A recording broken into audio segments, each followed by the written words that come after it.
Raul, you ready? Oh, let me set. He's not ready. Sam, we good? Oh, they're all in a good mood. Let's get through this.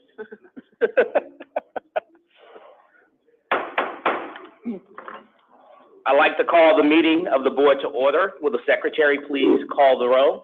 Director Bott? Present. Director Curry? Present. Director Garza? Present. Director Harrington? Present. Director Kim? Present. Director Ryder? Ryder's here. Director Robinson? Present. Director Sorrell? Present. Director Webster Cross? Present. And Chair Taylor? Present. You have a quorum. Thank you. The next regular meeting of the board will be held on Friday, July 26th at 9 a.m. And to begin, I'd like to extend a warm welcome to our newest board member, Dr. Sage Kim, who was appointed recently to fill a vacancy on the board. Dr. Kim, welcome. We're happy to have you with us. Thank you.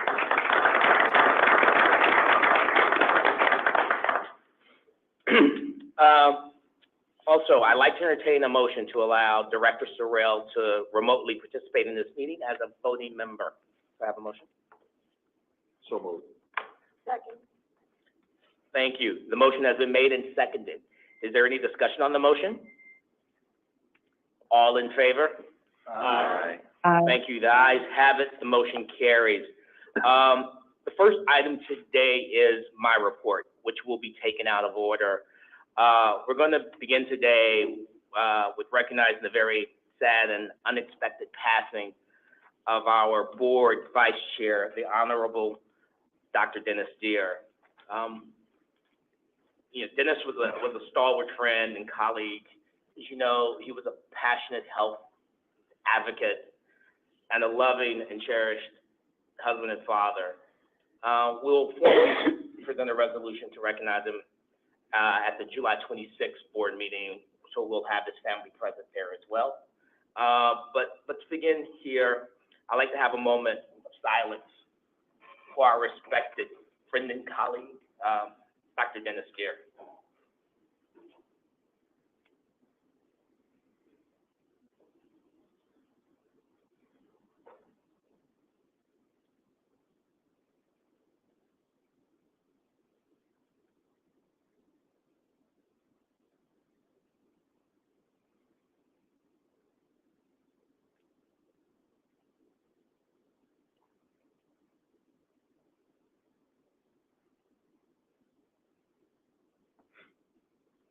Thank you. Again, although we'd be honoring Vice Chair Deere, is what I will refer to him in this context, and sharing warm remarks at our July board meeting with his family, I'd like to offer the opportunity for any other directors to make comments here. I think start with Director Ryder.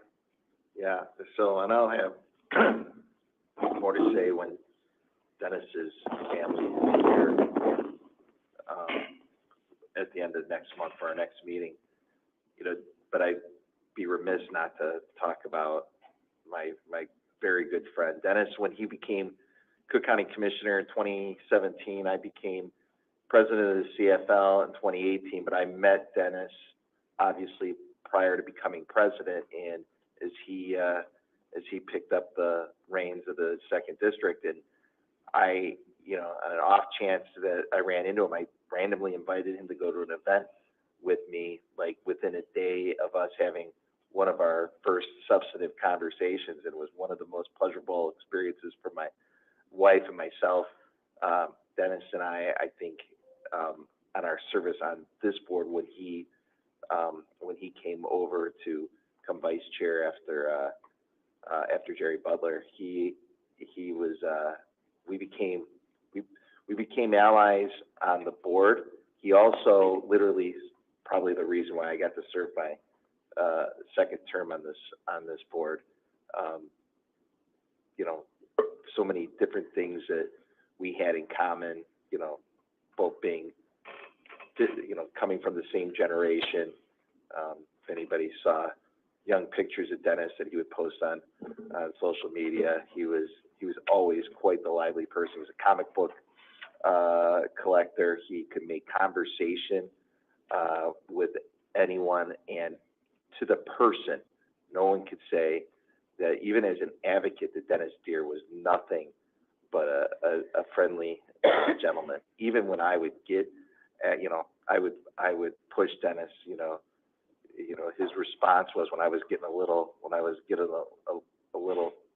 intense, never towards him, but towards whatever situation, he just looked at me and said, "You're crazy." I'm going to miss him so much. And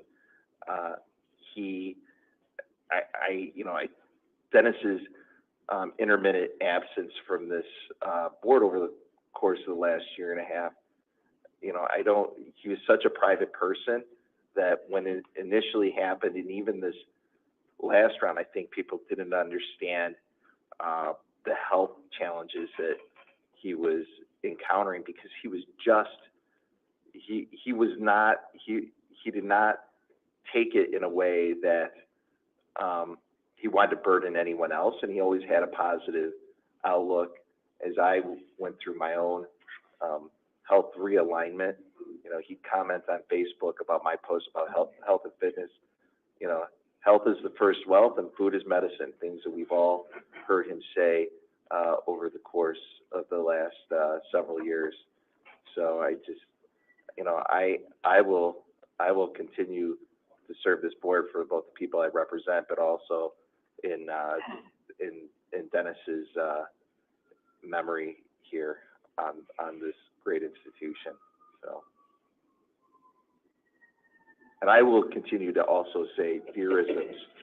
It's going to be hard, like, not hearing Deer is here as part of our roll call.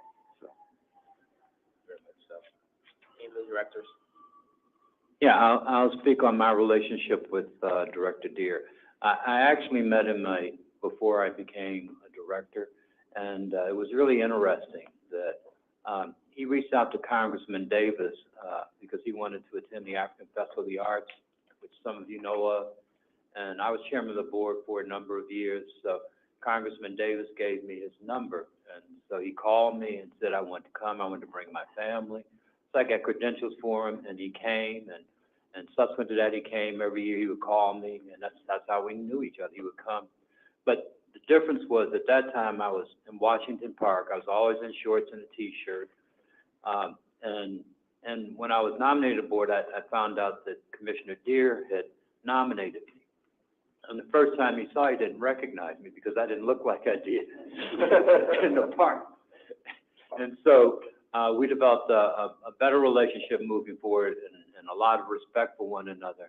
But one of the things that my key takeaway from him is his passion about community, his commitment to diversity, equity, and inclusion, and him being a strong advocate for change. And so that's a voice that we will clearly miss on this board, because he was, like, in some respects, the soul and heart of the board, because he was always reminding us not only of why we're here, but what's important and what we need to do.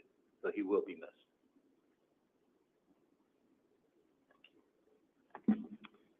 I'd like to just say shortly that it's a big loss to the community, to this board, and to the system on several fronts, but very important to me on a personal front. Many of you know I lost my son just a few months ago at a very young age. He was also a young organ transplant patient. And Dennis is a very strong advocate for expanding education, availability, and the services needed to support young, older folks in the area of organ transplant. So I just want to give voice to that continued every day, that it is a critical piece that warrants our attention every day. Dennis fought a very good fight, a strong fight, with some very large challenges along the way, but you wouldn't know that the chipper in his voice all the time, and if able, could just lift you. And during my period, he was one of the strongest, uplifting voices and supporters that I and my family needed during that period. So I am going to miss him, but his memory will certainly live on, and I challenge each of us to ensure that we keep that current and his voice and his energy alive this day and going forward. Thank you.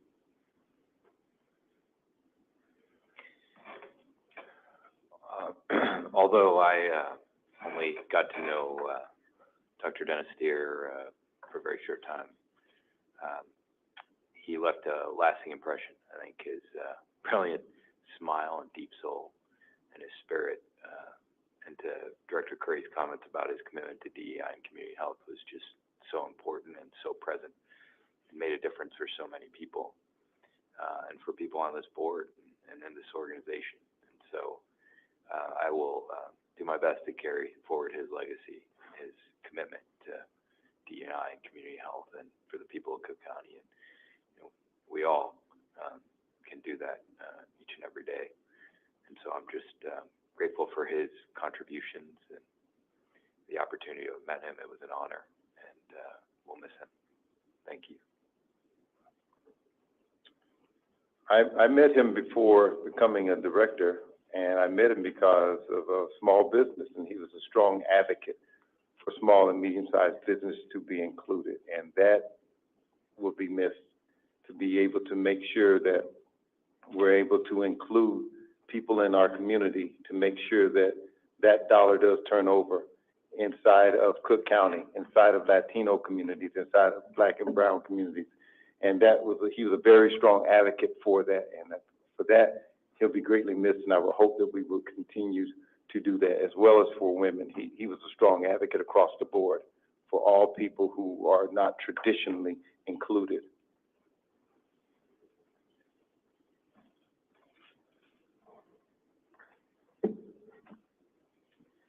I was going to wait as well until the family was present, but I think this is an experience that's worth sharing multiple times.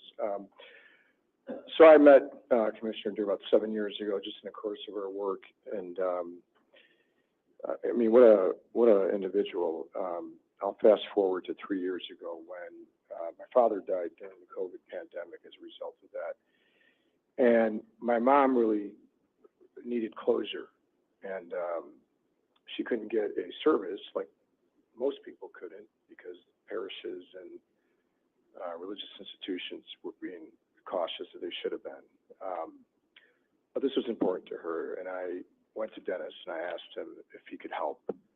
I knew he was a minister, and he went into his community, went to Lawndale Christian Parish, and asked the pastor if they would do a private service with myself and my family, my mom and my siblings and his grandkids, and they did that on a Saturday morning in February, and that just meant the world, certainly to myself, but to my mom, and helped her in the process. Obviously, his record as a elected official, as a leader, speaks for itself. I mean, we could spend a day covering the meaningfulness of his work, but you know, a story like that, an experience like that, I think is rare. And at a time when a lot of us were trying to figure out the unpredictability of where this would go, he took time to make this thing happen within, I want to say it was even a few days. And for that, my family and I will never forget him for having done that for us.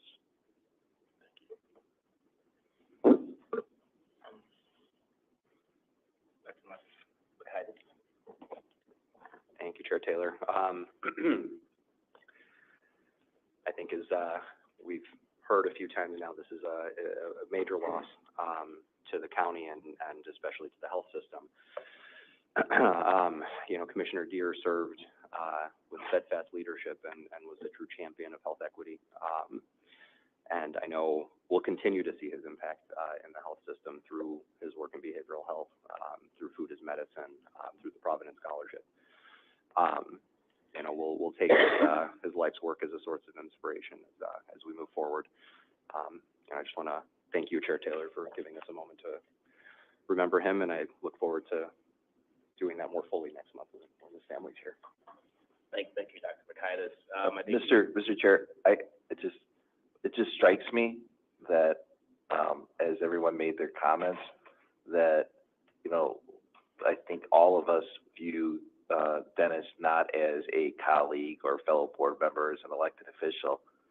You know, I think we all consider, I know I did, I considered him a very close ally, friend. And it's so heartwarming to hear all the personal experiences and how he reached out to everybody. Raul, that story that you just shared, that's the Dennis Deere I know. very much so, very much so. As I said, we look forward to fully recognizing the life and work of our vice chair, Deere, and with his family at our next meeting. In the meantime, as you know, we said officially as a board organization, our sincere wishes and condolences to his family. So today, I'll keep in mind as we go through this, you know, health is the first wealth, food is medicine. So remember that in the work that we do, for sure. The next item on today's agenda is employee recognition, which will be reviewed by Dr. McKay. Okay, thank you, Chair Taylor. Good morning, everyone. Morning. Morning. Okay, as always, we'll start with our new hires. We want to recognize Louis Bernie Price, Executive Enterprise Business Applications Officer, HIS. Ryan R.J. Dabney, who's here with us today, I believe. Associate, yeah, oh, sorry, yeah, if I'm mentioning your name and you're here with us, please stand so we can recognize you. He's our, welcome. He's our new Associate Chief Human Resource Officer with Talent Management. Welcome. Melissa Dappin, Occupational Therapy Manager. Tanya Gavin, System Manager, Health Information Management. Casey Reed Parker, Manager of Care Management, County Care.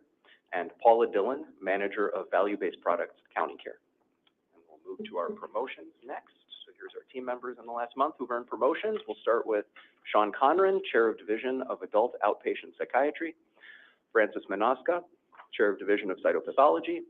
Amit Joshi, Director of Renal Procedures, and Hannah Kite, Director of Community Behavioral Health Prevention Services, Public Health.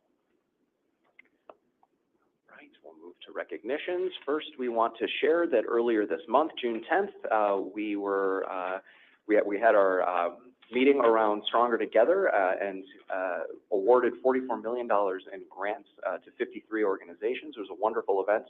And a lot more work to come beyond that, and we'll be getting a bit more of a deep dive from our behavioral health team during the CEO update later today. Okay. We also had our Providence Scholarship Fund award ceremony last night, right here. We gave a little over $1 million away to 91 students pursuing careers in healthcare. It was a wonderful event, and it's the third year in that event, and 26 repeat recipients as well. So very exciting. And this is the largest. The largest, it was the most in dollar amount and the most in recipients in the 3-year history. Great. Also for NACO, National Association of Counties Awards, CCH had 13 of their programs and projects recognized. The list is there. I'm not going to read them all to you, but wonderful achievement there. We also want to recognize Director Sorrell and Dr. Peters for being named as fellows to the American Academy of Nurses. It's a rigorous nomination process, more than 3,000 fellows in the Academy representing nursing's most accomplished leaders in policy, research, administration, practice, and academia. Congratulations to you both. Congratulations. We had our institutional research day, I believe last month, where we showcased the broad and pioneering research being conducted across the health system. And I think we have a few of our winners here. So I'm just going to read through we have 6 names here in 3 categories.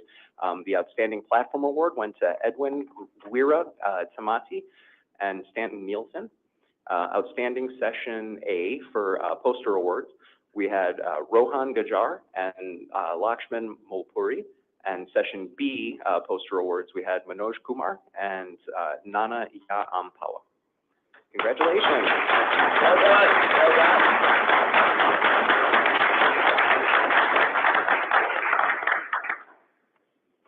Hey, we also held a or participated in a press conference on June 14th around HBIAS, so health benefits for immigrant adults and seniors, to talk about and assist with our redetermination paperwork, as we've discussed in previous meetings.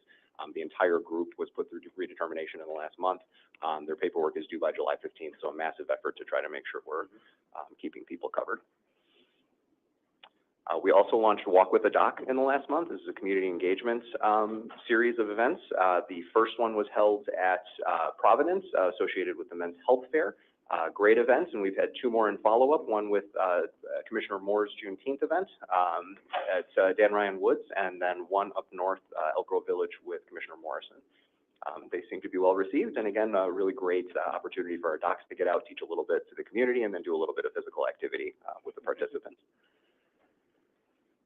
Later today, actually, we'll be celebrating Pride in the Park, right across the street here at Pasteur Park. And our team will also be marching in the City of Chicago's Pride Parade on Sunday, June 30th. So look out for our float and celebrate with us. Be there. And then I think lastly, we wanted to share the 2024 Bike Commuter Challenge. I'm scanning the names here. I think only Andrea Gibson is with us, but oh, and Kathy Chan. Okay. So it was a month-long biking competition where organizations come together, build a team, and then see who can walk the most miles. And our team placed 22nd out of 166. Well done. Well done.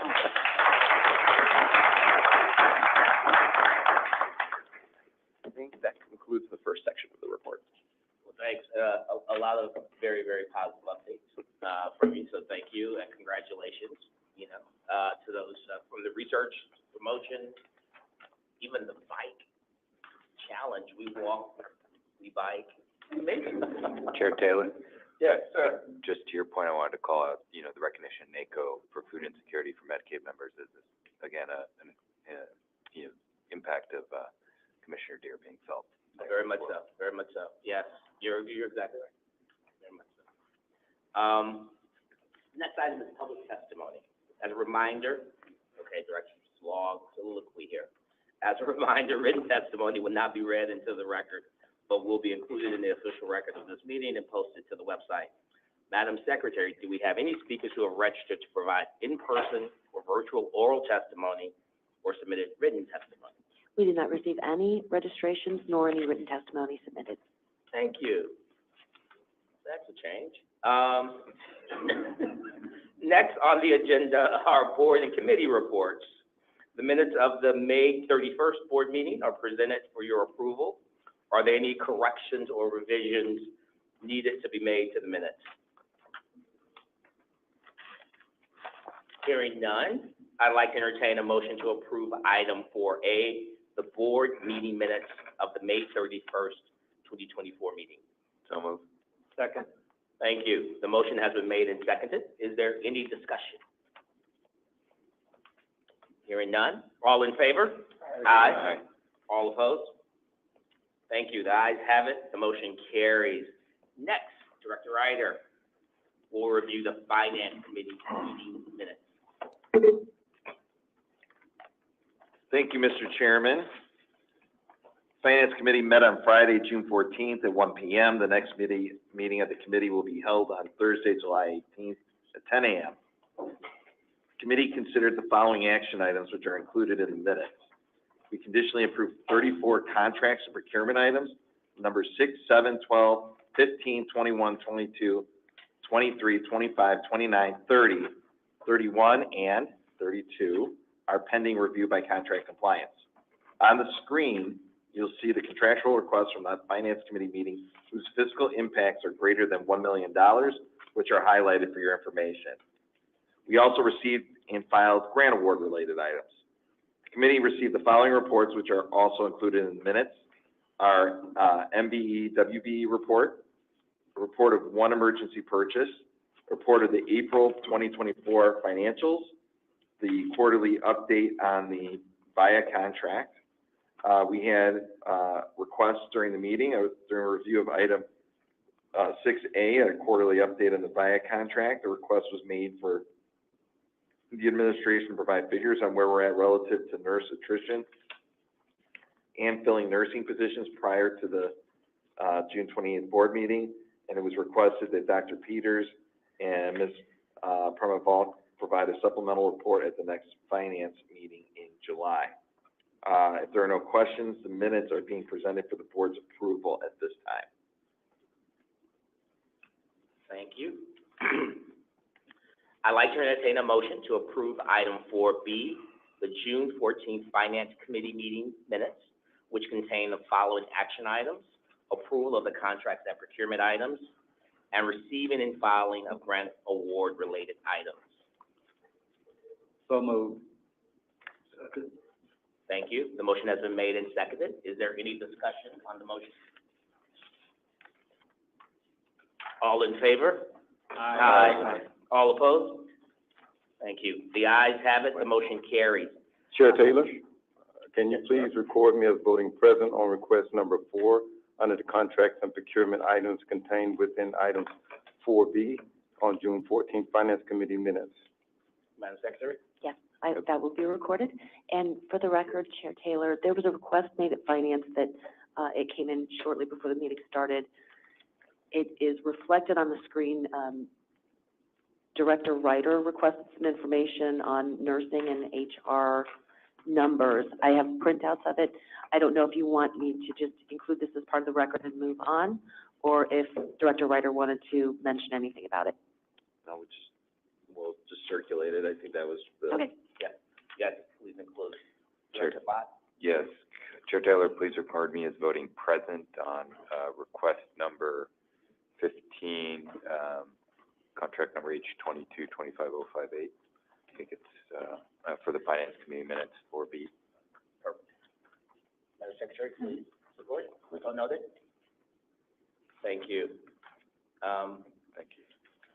Next, now, Director Bott will now provide an overview of the next item related to quality and patient safety. Thank you, Chair Taylor. The Quality and Patient Safety Committee's regularly scheduled meeting of June 14th was unexpectedly canceled due to lack of quorum. 2 action items that the committee intended to consider were placed directly on today's board agenda for consideration. Informational reports were sent to directors in advance of the June QPS meeting and were posted for public consumption on the County Health System website. Those reports are included on this agenda to be officially received and filed. They will not be reviewed today, but are being made part of the meeting record. The reports being presented for receiving and filing are the following: Operational Excellence Dashboard, updates from the Operational Excellence Work Groups, Regulatory and Accreditation Update, and the Stroger and Provident Hospital Quality Committee summaries.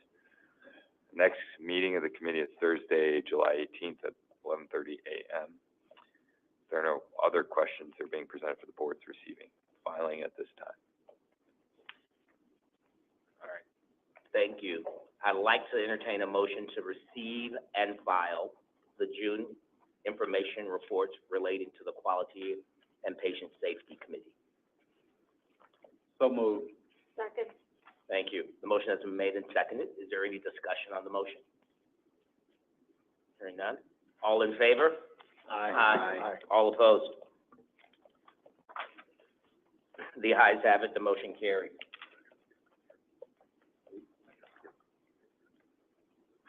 Okay, that's going to do this. Yes, he'll do that.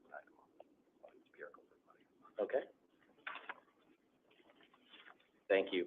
We do not have any contracts being presented directly to the board for consideration, so we can move to the next item, which will be presented by Dr. Fierco, on behalf of Claudia Fegan. Dr. Fierco. Both this item and the following items are typically considered in the Quality and Patient Safety Committee, but they are being presented directly to the board for consideration, as we did not have a June Quality and Patient Safety Committee meeting due to lack of a quorum. So, we're hearing it directly. Thank you. Good morning.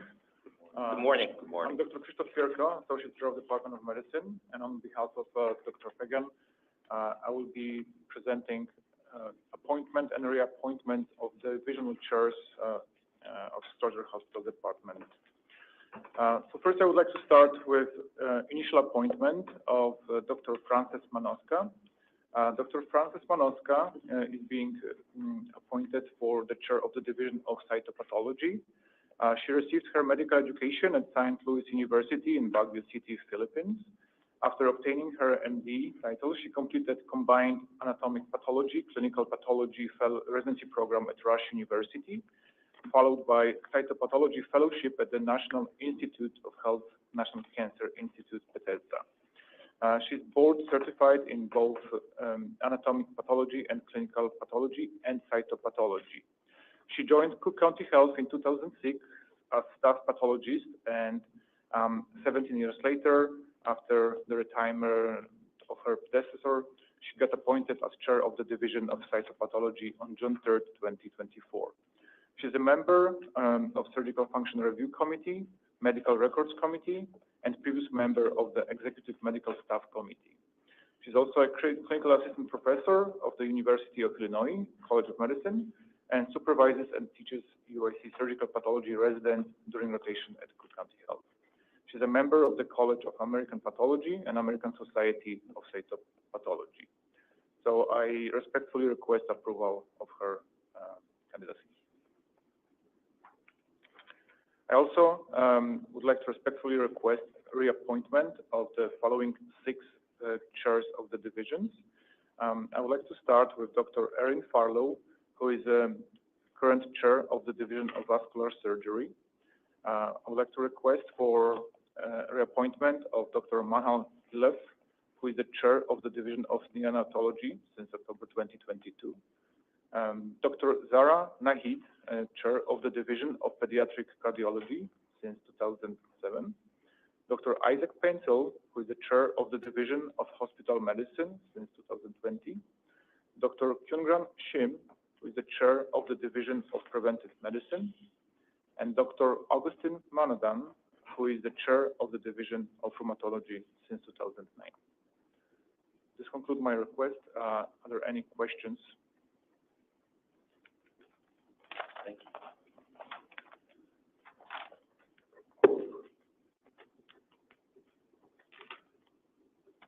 Any questions? At all? Good. I'd like to entertain a motion to approve item 4B, the 1 Stroger Division Hospital Division Chair initial appointment and 6 Stroger Hospital Division Chair appointments. So moved. Second. Thank you.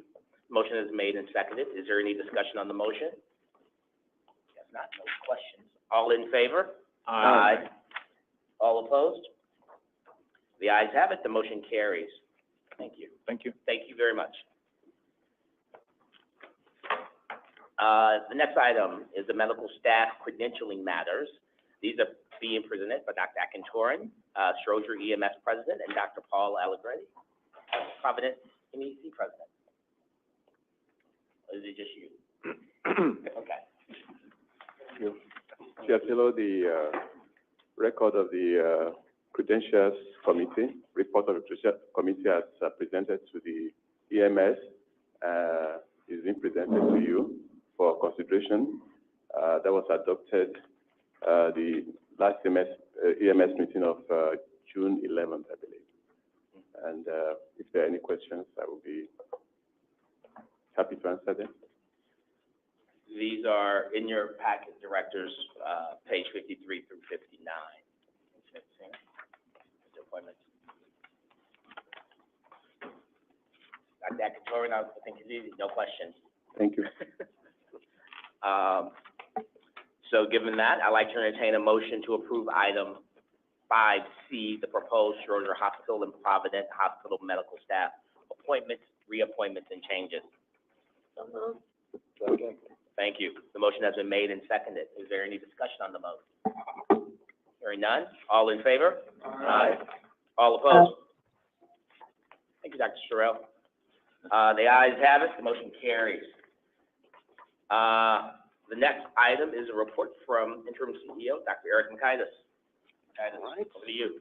Thank you, Chair Taylor. Hello again, everyone. I'm going to start with just a quick touch point on strategic plan updates. Just a few bullet lists. I'm not going to read all these to you, but then I'll hand it off to Dr. Nutter and team to give an update on the Stronger Together initiative, that I mentioned during the recognition. So just a few call-outs. I think everyone's aware we had a successful Joint Commission survey at Stroger. It was way ahead of schedule, about 4 months. And the team did exceptionally well. I think that was, our local leaders really were already kind of working on a lot of the stuff that was pending from the mock survey that was done a few months before. So given how early they came, I think they did an excellent job. We had CCH, so a couple IDPH audits and surveys as well, pediatric hematology as well as CCDPH, environmental health unit, and then men's health fair I mentioned in relation to Walk with the Doc, but the Providence Men's Health Fair hosted 50 participants. It was a really nice event. And then CIRMAC has now developed a comprehensive resource guide for individuals leaving Cook County Jail to help them transition as they go. And then we've completed an agreement now with St. Bernard's to help staff in vascular services 1 day a week. And then a few kind of structural things that are happening kind of in process right now. Providence, there was a kickoff meeting around renovations to the lobby, and then the professional building, as you've probably all noticed, we're doing work on that revolving door at the front door there. So a bit of a disruption, but should be very nice on the other end. And then as part of kind of the DNC work that's happening, there's secured bike enclosures and berms and kind of barriers getting put up around the campus here at Stroger. Craig's busy. Craig is very busy. When do we expect Providence to kick off? Ooh, that I'll have to get back to you.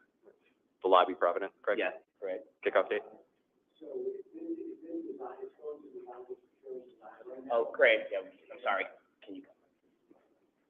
Hi, Craig Williams, Chief Administrative Officer. To answer that question, the design is going to procurement now. It's about a 6-month procurement process, then the design will start. So we're probably about a year out from actual construction of that. Okay, Sorry thank for you. the long-winded answer. Oh, thank you, very helpful. All right, well, that's it for me, and I will hand it off to Dr. Nutter now for an update.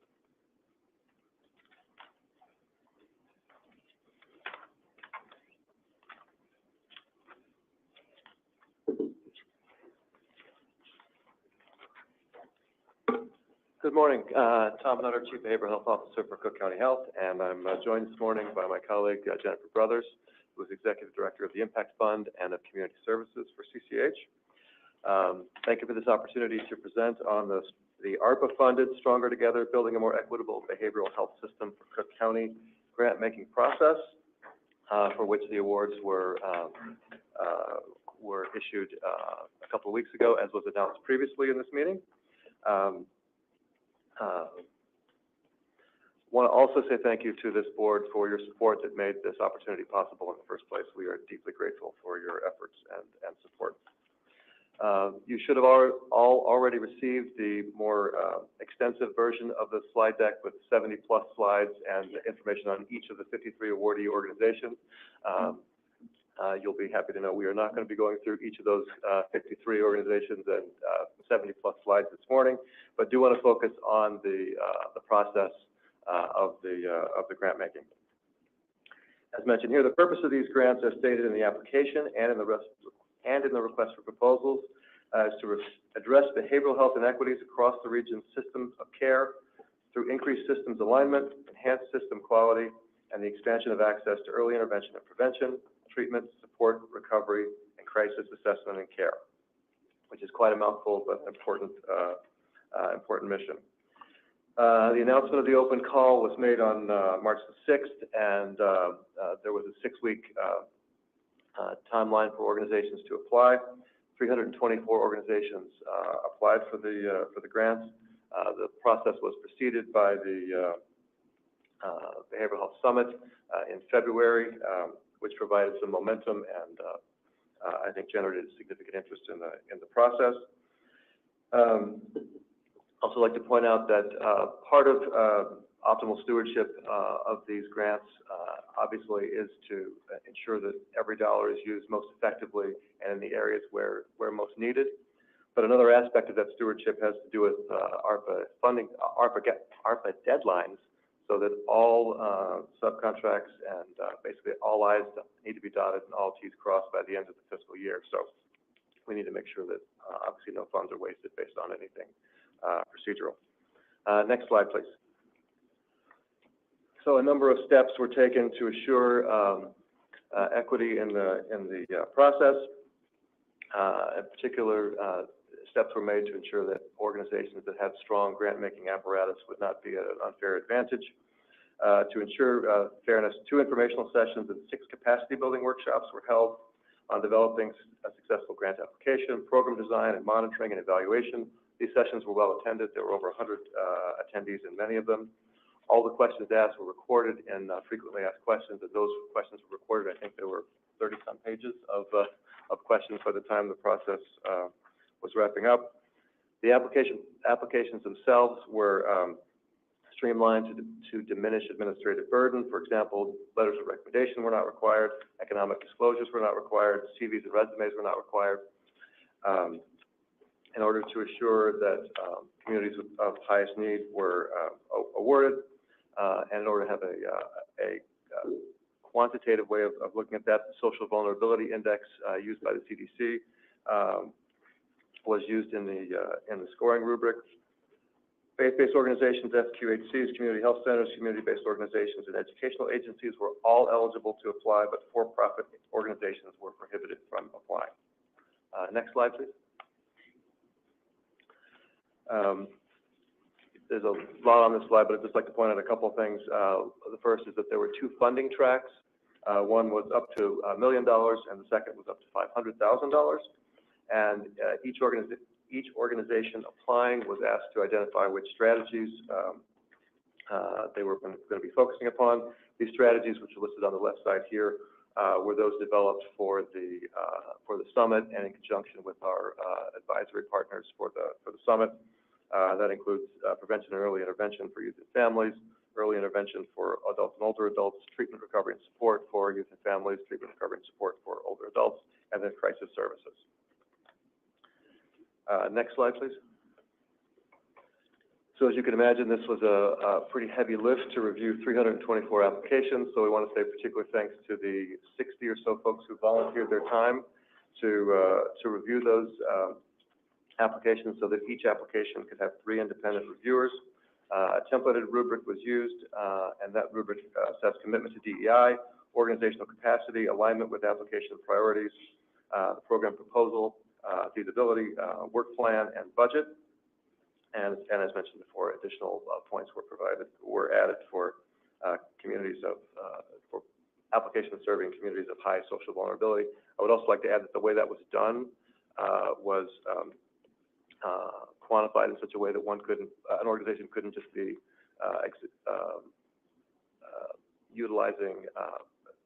couldn't be checking the box of being in a disadvantaged community without having a significant portion of their efforts focused there. So I'm not going into too much detail on this, but the SVI Social Vulnerability Index is a 0 to 1 scale, so that there was a whole section of communities listed with SVI above 0.81, another section 0.77 to 0.81, and then another 0.7 to 0.76. And each organization was asked to identify the percentage of time spent in each of the communities listed in the category 1, 2, and 3, so that you couldn't just sort of check the box saying you had part of your efforts in a disadvantaged community, but most of your efforts somewhere else. Maybe that was a little more detailed than folks wanted, but. So the highest scoring organization, we essentially set a cutoff for at a score of 91, except for those in the crisis care continuum, because those scores tend to be a little lower. We did want to make sure that those grants were awarded as well. Highest scoring organizations were presented for review by the Office of Behavioral Health Leadership, and after very, very lengthy series of meetings, we made final selections to narrow it down to 44 million. Next slide, please. Application overview. This is just a quick listing of the funds that were for which organizations applied, and you'll see listed by strategy, and you'll see just over half is focused on youth and families, just under 10% on crisis care. And next slide, please. And then you'll see among the awardees that just over half were in the early intervention categories for youth, and again about 10% for crisis care. Next slide, please. And again, I'm going through these quickly, but you've got the more extensive slide deck. This is a summary of the size of the organizations awarded. Just over 50% were organizations of 150 or fewer. Just over 40% were organizations of 100 or fewer, and 4 organizations of 10 or fewer. Next slide, please. This is a listing by region, and apologies, the map on the right there has not yet been divided to indicate that we're using 11 regions. There's not just a north, but a northwest for the suburbs. And you'll see the listing here to the left in Chicago. These areas we're utilizing are the health equity zones used by the Chicago Department of Public Health. You'll note that obviously these numbers add up to far more than 53, given that many of the organizations serve far more than one area, far more than one community. Next slide, please. This is just a quick listing of the number of awardees in communities with SBI above 0.81. This is the highest level on the scale. 26 for Lawndale, 25 for Englewood, and you can see the totals on the slide. Yes, Director. There's North Lawndale and South Lawndale, so when you say Lawndale, is it both north and south, or? I don't know if it was split up here. I can get back to you. I can look that up. I've got it here. I can actually find it in a second. I believe so, but I'm not 100% sure. Next slide, please. These are those with at 0.77 to 0.81. Again, using the social vulnerability indices, East Garfield, South Chicago, and Austin. Or did I skipped one, sorry. I'm on the wrong page. The highest here were Grand Crossing, Brighton Park, South Shore, and Belmont Cragen. And then next slide, please. Along the FBI 0.7 to 0.76, you see East Garfield, Austin, and South Chicago, as well as Low Auburn Gresham, I believe is next. Okay, next slide. I won't belabor this by reading the awardees, but this is the list for the youth and family early intervention, and for adults and older adults. In treatment, recovery, and support for youth and family. Treatment, recovery, and support for adults and older adults. And then lastly, crisis care. So what's next? The Office of Behavioral Health will be meeting individually with each organization over the next 8 weeks to onboard, develop, and execute sub-recipient agreements. Again, this is the heavy lift. So we'll be providing access and training on gov grants, working with awardees to complete financial risk assessments, doing scopes of work, drafting and executing sub-recipient agreements, holding kickoff meetings, et cetera. And I just want to, again, say thank you publicly to my colleague, Ms. Brothers, who was the builder and architect of this process, and who is also here to answer difficult questions. So thank you. And if I may, I would like to add one last thing, given the occasion today, and that is after the selections had been made and letters had been sent out, we went through the list, looking at the number of organizations that were providing services in each commissioner's district, and there were 34 organizations providing services in Commissioner Deere's district. Thank you. The Director of Botany and the Recreation. Thank you, and just a tremendous impact, again, Commissioner Deere's had in our communities, and congratulations. This is a really important issue, and the cost of inaction is significant. So congratulations on this work. One of the things I didn't hear, and I think is an opportunity if it isn't being thought of already, particularly in the 8 weeks and these meetings that are coming up with these organizations, is the link to County Care and AHCN. So if they have representatives from both of those organizations there to, for example, referring folks to services and then closing the loop and connecting the dots around these members that are showing up in these community organizations or the community health centers, the FQs that are recipients. I think it's important to think about that. And then, Secretary, I think we should also, we'll probably add this to the agenda for the QPS meeting to follow up as appropriate. Sure. Thank you. Yeah, it indicated the programs are gonna start in September, and in February you have 6 months worth of data. Right. We would, So yes. could you report back in 6 months and let us know where things stand and how things are going and how these projects are working, and who's doing well and who's not doing well? Yes, happy to do so. And I'm looking for the, that North Lawndale question. I'm not finding it immediately, but we can get back to you on that, Director. Any questions? Director Sorrell, I want to be mindful, I hadn't looked up. Do you have any questions? No, thank you though. Okay. Dr. Kim, you have a question? Just a quick question about organizations that got funded. For example, I see Rush Medical Center is one of the awardees, and I just, want to hear more about the way you selected organizations. Using SBI is excellent way to narrow down most vulnerable communities, but it doesn't seem to me the organizations themselves are like embedded in these areas though? Or am I just like totally off on that? So the question, you finished it? Yes. Did you want to? So the organizations are serving the communities, and so some of them will be located in the communities, or some of them will be like, working with organizations in those communities. So it depends on a case-by-case basis, but they have to be, with the SBIs, they have to be serving those members in the community. So the Rush and as you mentioned, and UIC are actually working in. So for example, I believe it was Rush who's working with Lawndale Christian Health Center to increase access to mental health services. Thank you. All right, so we're at a new question. Well, we don't have to talk about it now, but just in a future meeting, I think, part of the question is how do we know that we're successful with these grants? There's a tremendous amount of money that's going to these organizations. And what does success look like? How do we know we're successful? How do we know that the funds are being, are impacting communities in the ways that we intended? So, again, appreciate this tremendous work, but just wanted to put that on the table.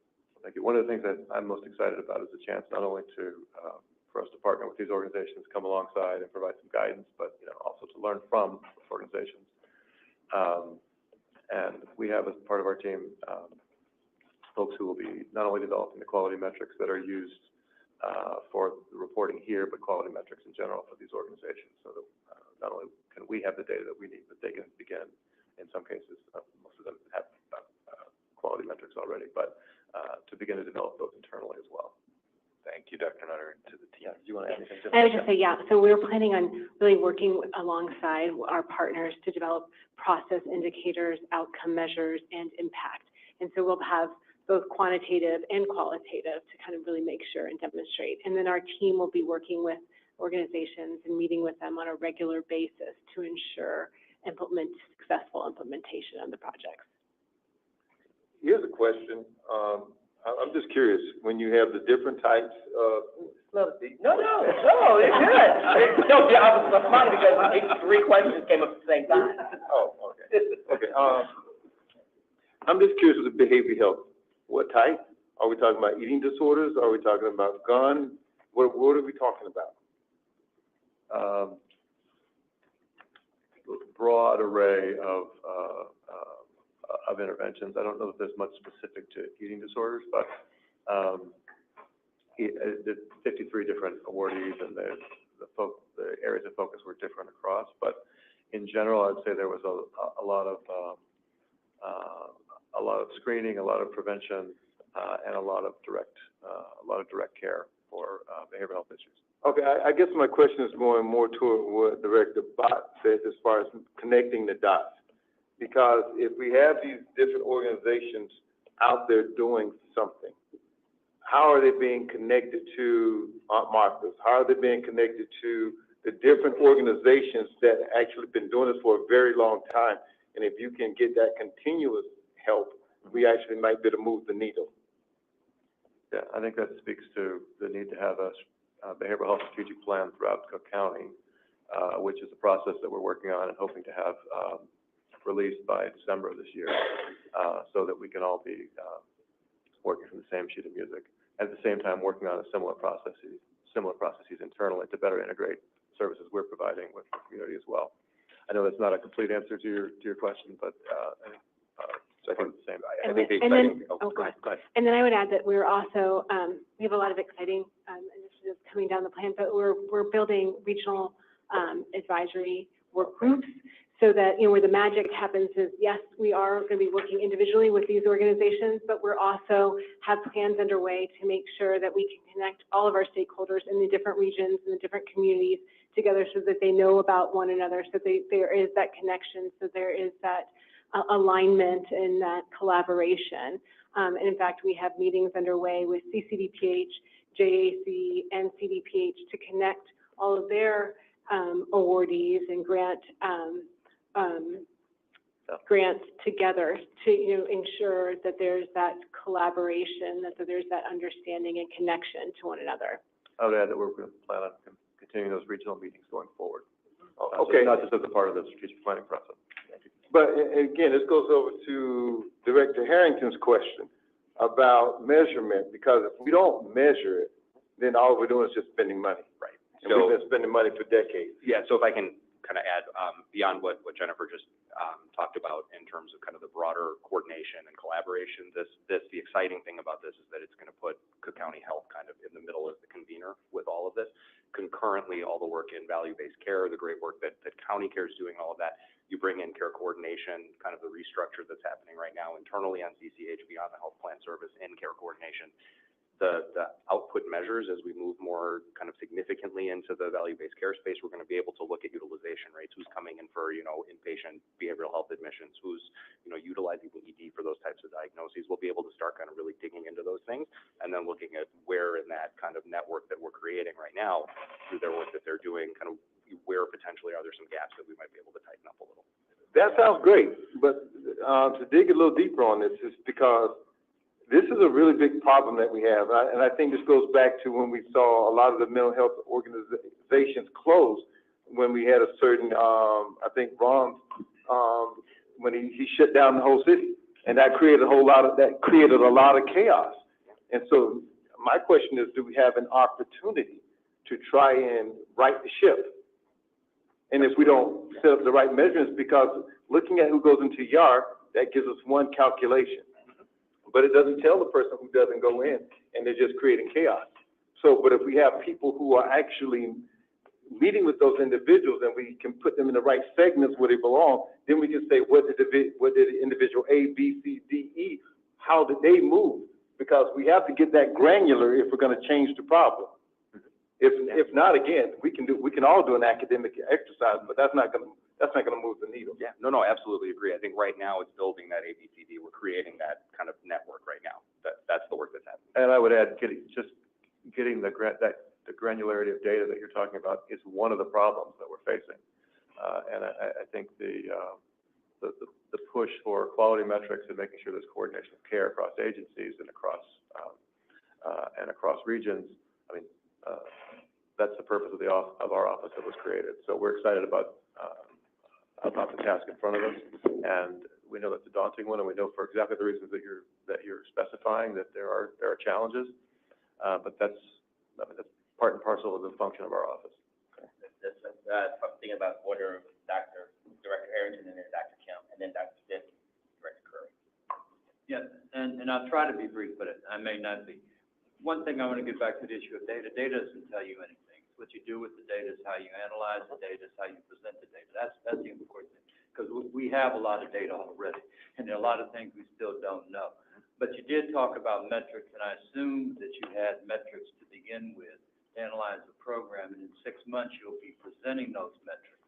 So I'm concerned about the metrics, and I think that some of these questions will be answered if we can see the metrics and we can get a better understanding of how you're measuring these programs and these services moving forward. And I think that's what we don't have right now, and that's what we don't know.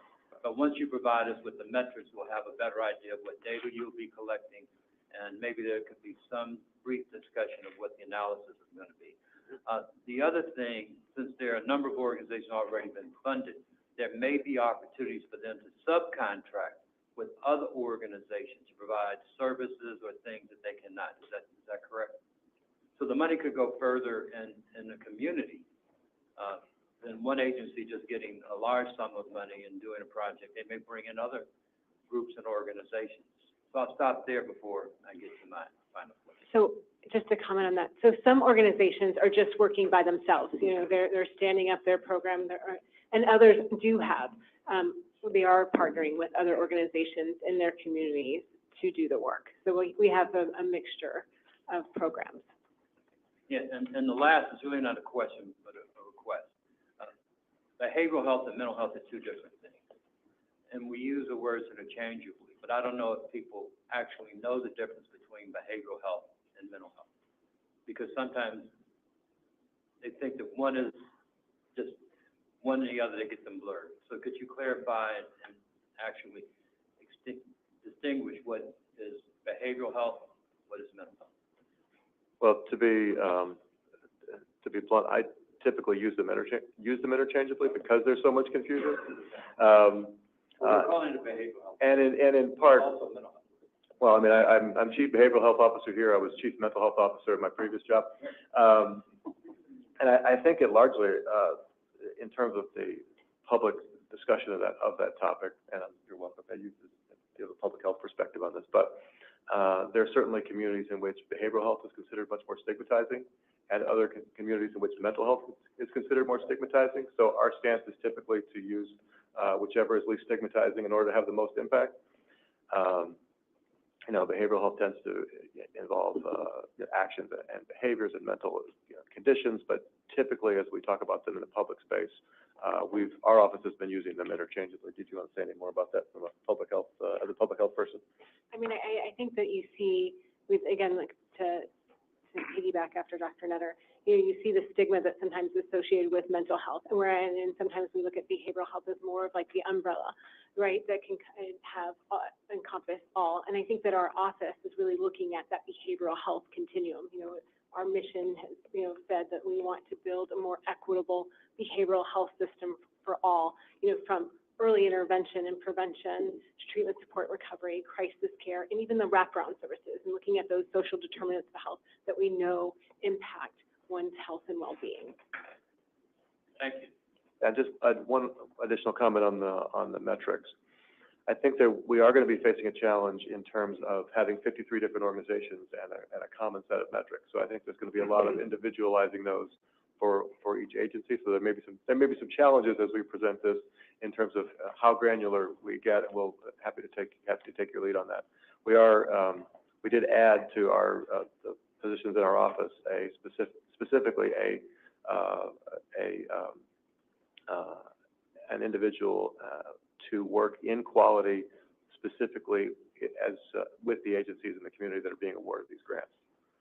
So not just a quality person internally, but a quality person for the grantees as well. So more to come, obviously, but just wanted to comment on that. Thank you. Just a comment. It sounds to me that it'll be really beneficial for you to have a centralized data and evaluation team to do overall evaluation, so the burden is not on organizations themselves to try to do the data collection and send in and all of that. And so I'm wondering what your plans for this sort of coherent data collection and evaluation plan. That's the job of our office. Yeah, that's the job of our office. And so, as Dr. mentioned, we have a quality person. We also have a monitoring and evaluation coordinator. We really want our, we've been talking to her as we've been starting to stand up. And then coming, the next 8 weeks, we're standing up 53 organizations, and we'll be working with them on those metrics that we talked about, so that when that subrecipient agreement is executed, everything is kind of sorted. But we really see ourselves as like a partnership, and really wanting to, while there's some organizations who have been around for a long time and have those solid data and monitoring and evaluation plans, we know that we have smaller organizations that really struggle.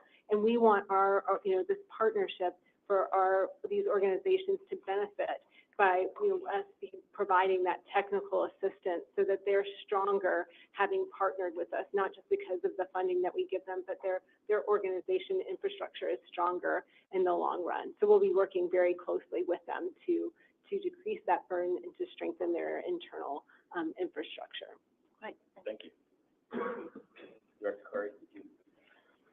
Just a comment, I'm overly excited about getting this on its way, and I happen to believe that the approach that's being taken, which is to throw a broad net initially to many organizations who may not have had these opportunities before and larger, you want to get that mix, and I think that it's clear data collection and metrics are critically important, both short-term and long-term.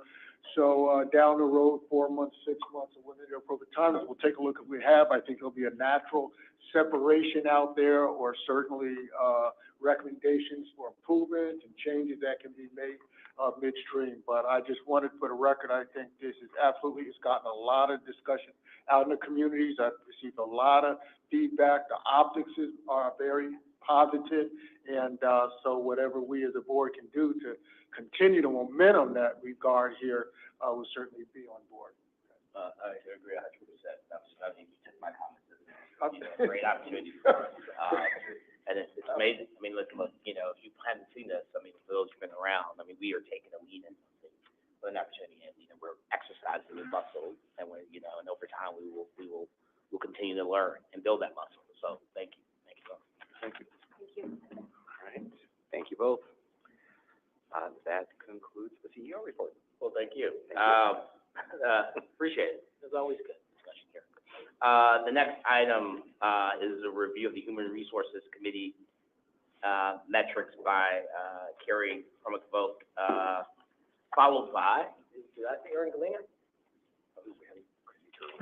Christy's gonna do it? Okay, guys. Okay. Followed by review of the Managed Care Committee metrics by Christy. Thank you. So as Carrie's getting set up, I just want to share in follow-up to last month's discussion, the outstanding work that was remaining for the retro pay, the tuition reimbursement, and the sign-on bonuses. The lists on the CCH side have all been cleared, and they're moving through kind of the final steps in the process up through kind of the county level for payment. We're expecting a good portion that should come through on the July 5th pay period. There will be a few, I think, that kind of go into the next pay period or two, but I just wanted to put that out there. Our list should be clear now on our side. Thank you. You saw Director Garza just getting ready. Now we can do this first. As it should be. As it should be. Done more. There you go. All right, good morning. Carrie Promovoke, Interim Chief Human Resource Officer. Okay, so we have our standard vacancy report up in front of you.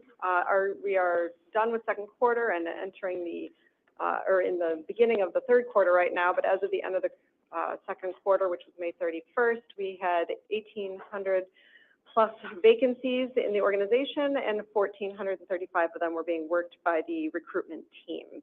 And the graph on the far right shows the distribution of where those vacancies are falling within our recruitment processes. A large number of them are in the posting or reposting, so we're trying to get those applicants in the door and in front of our managers for the interviewing process. And then we also have a number of positions which have been, decisions have been made by the departments, and so they're working through that decision decision processing in HR.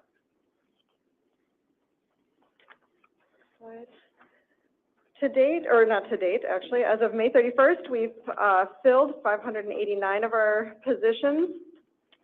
Externally, with external applicants, we filled 368, so we are still trending higher on our filling externally versus internal movement of our positions, but we do still have a lot of internal promotional movement going on, which is also a positive for our organization. Our net gain of positions filled is 118 as of May 31st, which compared to last year, which we had a great year last year, we are ahead of schedule and ahead of the curve from last year as well. So we are happy with that trend, that we are still doing better year over year, including with what a great year we had last year. separations are still trending down compared to year over year over the last several years, and really happy to see that that trend, especially in the resignation area, has taken a significant dive, especially since 2022. And we are continuing to see that that gap is not closing, and that we are continuing to show that decrease in the attrition rate in the organization. Retirements have slowed slightly, but not enough to say it's a downward trend just yet. The final metric slide that I have for you is the ARPA positions. It was a request made last month, and so Andrea Gibson and I have been partnering to track this for you on a monthly basis. So as you can see, between May and June, there was a little bit of a gain in how many positions were filled. Diving into this data, we expect that come July and August, a large number of those should be filled, as many of them are in the interviewing and decision processes at the moment. We have until November, right? Yeah. September for many of the vacancies, yeah.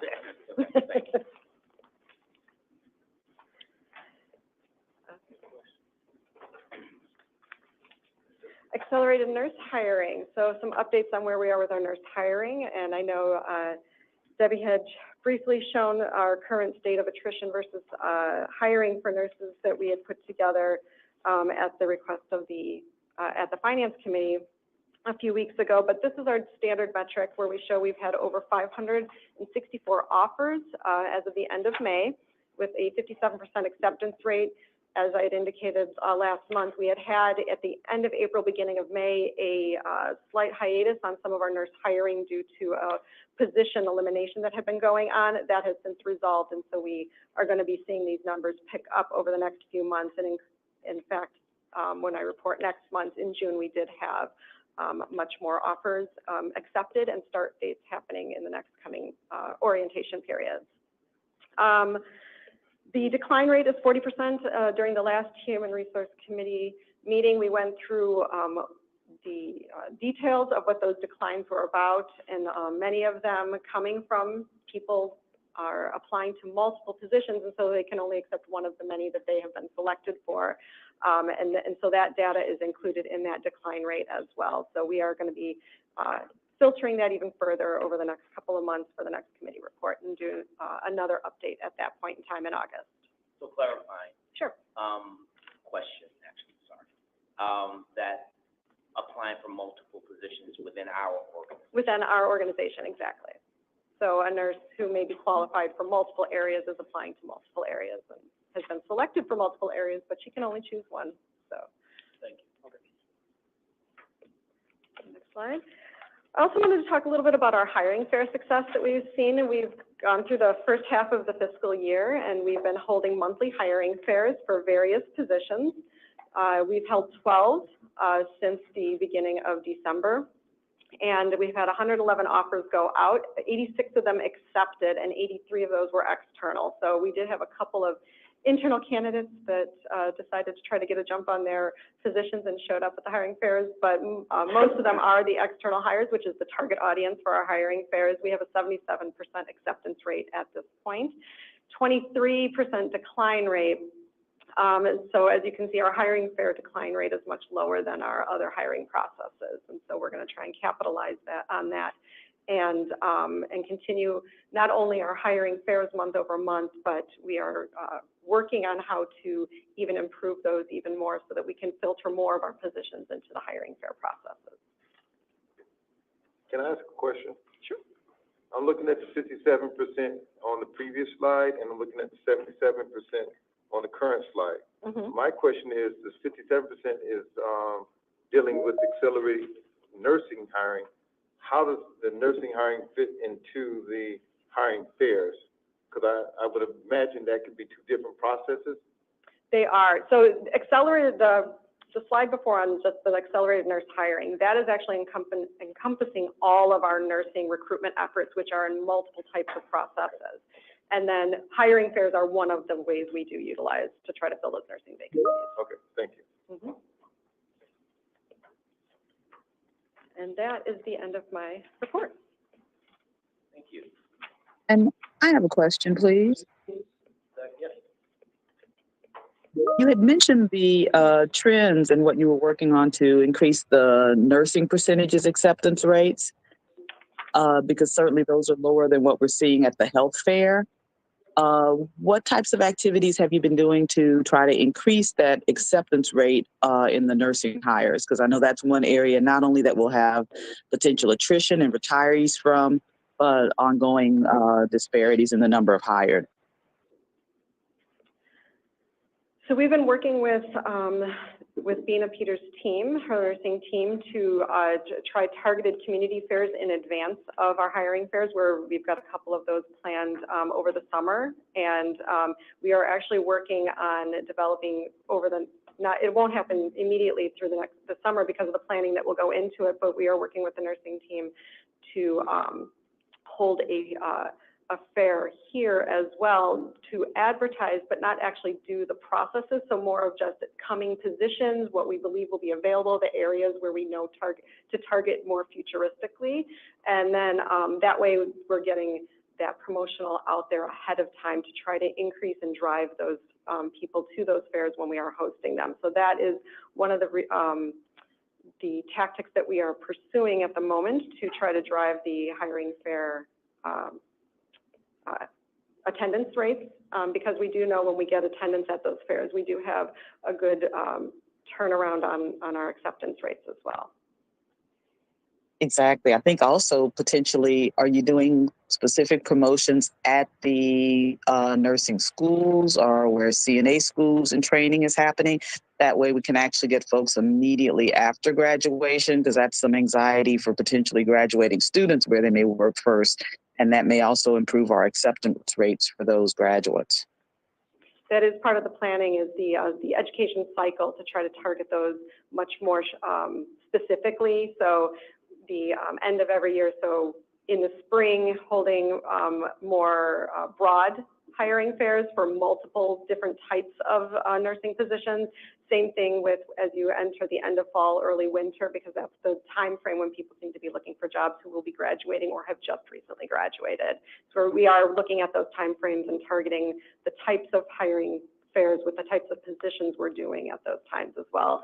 As a promotion, to your point of promotions, yes, we are advertising at the schools locally and a little bit even further out from locally, so that we can try and attract candidates from all over the Northern Illinois and even Indiana and Wisconsin regions, as well as doing multiple social media pushes and utilizing multiple social media platforms to get the word out as well, to attract that younger generation of the new grads.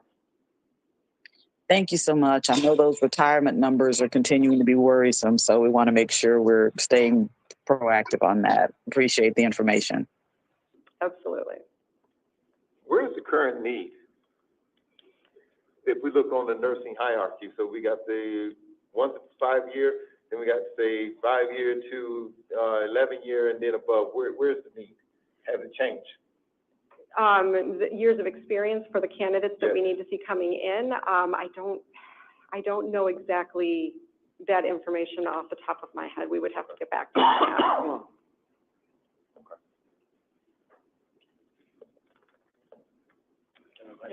Thank you very much. Thank you. Next, Christina Trino, Interim Chief Plan Officer, Health Plan Services. Thank you. Oh, Christina. Good morning. I'm Christina Trina. I'm the Interim Chief Plan Officer with the Health Plan. I'll be presenting the managed care metrics on behalf of Health Plan Services and on behalf of Erin Galiner. So our current membership is just over 429,000 members. We saw an increase in our membership as compared to the rest of the managed care market between January and April because of the auto assignment of the health benefits for immigrant adults and health benefits for immigrant seniors to the health plan. Since we've no longer been receiving those members, we have had a slight decline, but have seen really great redetermination rates that I will present in a couple of slides. Go to the next slide. So overall, we have increased our market share just about 1%, which is actually really good when you look at the overall Medicaid membership in Cook County is about 1.3 million. So that's again, due to the increase of members in the health benefits for immigrant adults and health benefits for immigrant seniors populations. We brought on about 35,000 members between April and January and had a really thorough implementation to make sure we welcomed those members well. And then since then, we've seen some attrition of those members. We're at about 29,000 HBIA and HBIF members, partially due to some policies at the state level. And like Dr. Makaitis said, all of those members are going to be going through redetermination soon, so we may see those numbers decline just a little bit as well. Let me go to the next slide. So as you can see here, as compared to the overall market, we saw an increase of membership over January and February, where the rest of the market declined. We are going to see that in the next several months, increasing through the months of April, and then that'll level out a little bit. Though, as I mentioned, we've been doing really well from a redetermination perspective, and I can talk a little bit more about that on the next slide. So overall, we had projected about 391,000 average members per month, but we have been exceeding that month over month. And so we're looking really much better as compared to budget at 429,000 members for June. And on the next slide, I think as everyone has probably heard us talk about redetermination every month because it's been such a big area of focus. We're coming up on the 1 year of the unwinding. And our team actually staffed up an outreach and enrollment team. And so we have been hosting redetermination events, about 20 events per month. And have seen not just county care members, but have served anyone in the community that needs help with redetermination. Where we had originally projected that we would be potentially below 80% retention rate, we have been between the 83% and 85% rate month over month since redetermination was turned back on last year. And then we're likely to see, as we come up on a year, that retention rate go up slightly as folks have already gone through their first redetermination as part of the unwinding. So we're not going to stop any of our efforts around our strategy and redetermination. We're going to continue all of our text messages and postcards and events to make sure that people continue to keep their benefits. But that's been really positive. And overall, we've been one of the highest plans in the market as far as a response rate. So people actually responding and turning in their redetermination paperwork. So that's been really positive as well. So if we look at the group that's recently been, the HBI, HBS, and they just recently got put on, but now they're turning around, they're doing it again. That information that you have, the contact information should be very good. It's about as good as it can ever be. Exactly. So you should be in the 90s and returning because you have them, and hopefully their experience has been good. Yeah, that's definitely the hope. So the state decided to put all of those HBIA and HBIF members through redetermination at the same time. So this chart, next month, you'll see about 60,000 members going through redetermination at the same time. So it's a pretty burdensome process on the state side to have to, process all of those applications. There's also been some administrative issues that we've been working on in partnership with HFS. We've actually had they decided to do that extension of HBIH and HBIF members to submit their paperwork by July 15th. In partnership with us to make sure that as many people could keep their benefits as possible. And additionally, we have DHS coming to all of our redetermination events and providing redetermination on site, which has been just a huge help. So we have their support through the end of August. So we're really hoping, we've had just an overwhelming response to our redetermination events. We've had huge attendance. And so it's been really helpful to be able to support members in that way. But completely agree that that it's just important to make sure that we reach members in every modality possible, through phone, text, in-person events. So given you having such a strong response, do you have the right number of people set up so that you don't lose people because of delay? That we, Operational inefficiencies on our side could create a problem for us that we'll see it all the way through the year.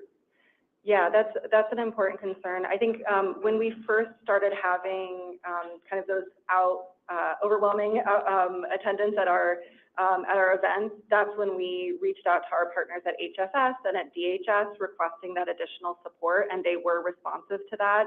I don't remember the exact number of DHS staff that we have coming to each event, but we have been able to staff up. We've also been partnering with other community-based organizations that have been coming out to our events. The events are located at ACHN clinics and also at our federally qualified health center partners, and they often provide some support staff as well. And they've just been amazing partners. So luckily, you know, all of our partners are in the same boat as really wanting to make sure that everyone keeps their benefits. So I think right now we are in good shape from an operational perspective as far as being able to staff up our redetermination events.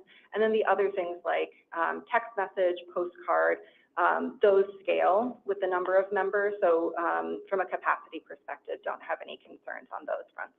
And you have people inside of the different organizations where they may go to get help so that you don't miss them there? So a lot of our provider partners have financial assistance counselors that also help with redetermination efforts. And then Cook County Health has a large financial counselor team that also supports our members through the redetermination process. And then for community-based organizations that haven't or that don't have direct staff, they often refer them to our in-person events. So we've been working also with our community-based organization partners to get the word out about those events, to get folks to come out. Thank you. You know, Sam, I would say that it's imperative that we as FQHC see redetermination retention happening, because we want those patients to be redetermined. So we will put the industry puts the resources into doing that to support this. Christy, the question I have is, what's the percentage of redetermination retention on the state average, HFS, or even by a side-by-side comparison to the other 4 MCOs? So the state, when they had their recent press conference, they were at 79% statewide. And for the other MCOs, we could definitely provide some of that. I think the first answer is the important one. So we're above the standard or the experience that the state has on average, and then it's probably somewhere between 1 and 5 of the 5 MCOs. How did you come up with 90, Sam? You said we should be at 90%. I'm just curious where that percentage came from. Okay, well, I said 90, I didn't say 90. Honestly, I believe it's above 90. Okay. But the reason why, how'd you come up with that? the reason why I threw out such a high number, okay, we're operating now between 83, 85, 86%. And if we recognize that we actually have the key piece of this puzzle is an active telephone number where we can communicate with people. To not have results that's in the 90s, that means that we just sat on our hands. We did not take advantage of the moment. Rarely do we find ourselves in this population being able to actually contact individuals, but they have the information. They have good information. It's not state information that we all know can be really interesting, but they have the real information. So if you don't take advantage of it, and that's why I'm putting my foot on the gas, because it's there, the moment is there, and we can do it if we put forth the effort. And because recognizing the impact that county care has on our budget, it has a tremendous impact. And the way we ever get money is we get people in, and then we keep them healthy. Right. So that's why I'm pressing hard, because I know we can do it. Yeah, I appreciate that. But I think I'm also hearing that we don't have 100% control of everything, and that affects our ability to get to that number or the optimal number, because we have to rely on the state even though we have the best of intentions or efforts to work with the partners, we don't always control what they're able to do around this. Absolutely agreed. So we understand that. Correct, but for those things that we can control. Right. I agree. Yeah, and I think we should see coming into the fall some higher rates and resumption of some of the retention rates that we saw pre-pandemic. So during the pandemic, they put redeterminations on a hold, right? So there was several years where people hadn't completed this process. For some folks, it's the first time that they're completing it, and then some folks no longer qualify. So we do have the data on those that just no longer qualify, once we hit that 1 year mark and folks have gone through this process, we should see those stabilize to pre-pandemic levels. If you go to the next slide, please. And just to give my colleague another point, I think when we first started redetermination, and I can't remember the exact number, but I think we hit something like 88 or 90%. And that's without having this advantage that we currently have. And so that's why I have a lot of strong confidence that we can hit 90-something.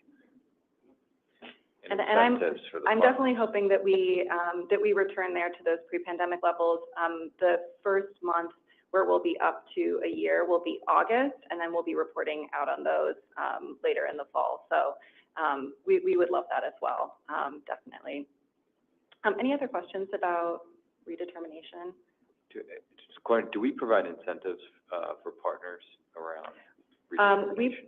We provide incentives for members, so members that are required to complete their redetermination, we provide them with $40 on a Visa gift card. And then we also provide lots of data and information to our partners who also have lots of incentives to keep their members within Medicaid as well. Thank you. So for our operational metrics, there hasn't been, there's not much to note here, just given that we're meeting all of our SLAs for a low abandonment rate, a high average speed of answer, and then our goal is to answer all 80% of calls within 30 seconds. So we've exceeded all of those SLAs. And then for our encounters and claims acceptance rate, we are just meeting the metric at 98%. If you go to the next slide. And for inpatient acute admits per 1,000, you'll see year over year that we've had slight declines for inpatient acute admits. We are expecting that those could go up slightly once we go through kind of the full year of redetermination, just as we often see folks that are healthier, potentially leaving the plan. So, but we'll be watching this closely as well. If you go to the next slide. So for claims payment, received but not yet paid claims, we're just over the 30-day mark, but continuing to make efforts to get payment out quicker to providers to make sure that our providers have the payment that they deserve.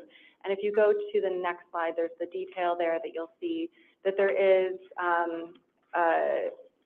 the next highest amount is around the 31 to 60-day mark, and we're working to reduce that to get payment out in under 30 days.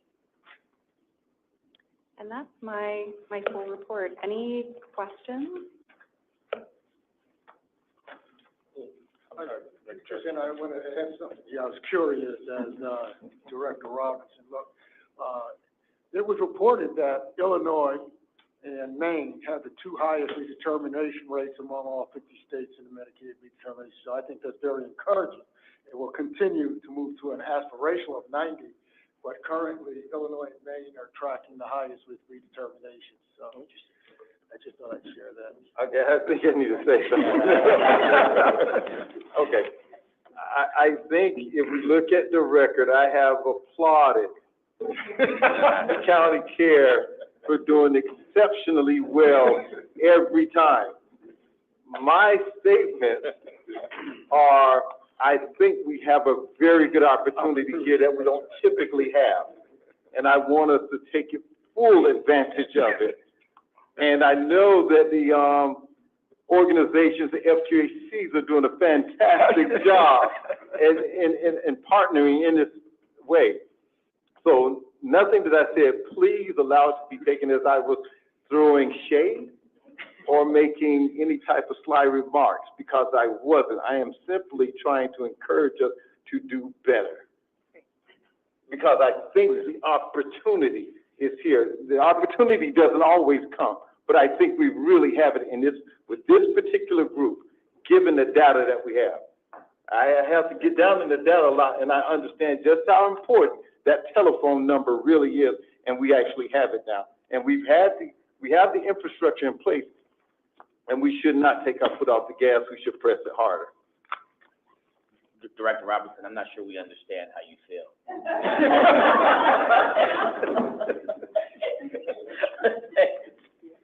We all appreciate it. We all appreciate it. You got Director Cross shaking it. Yeah. We all appreciate it. No, really, we really do. You're right. We have a unique opportunity. This is quite important, and we appreciate all the work that all of you did as well. The board will be going into closed session today.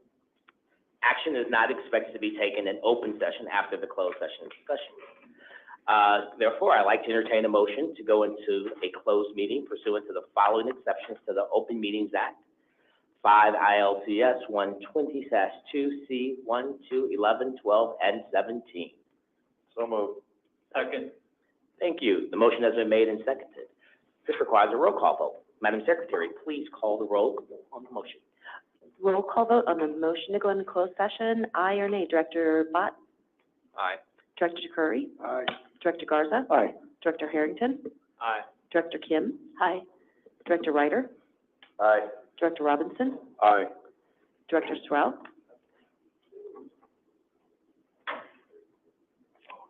Director Sorrell, are you present? I think she's saying something because it's expanding and that's static. Director Webster Cross? Yes, present. And Chair Taylor? Aye. You have 10 yeas? I'm sorry, 9 yeas and 1 absent. Okay. The ayes have it. The motion carries. Thank you all. Appreciate it. Have a great weekend. Okay.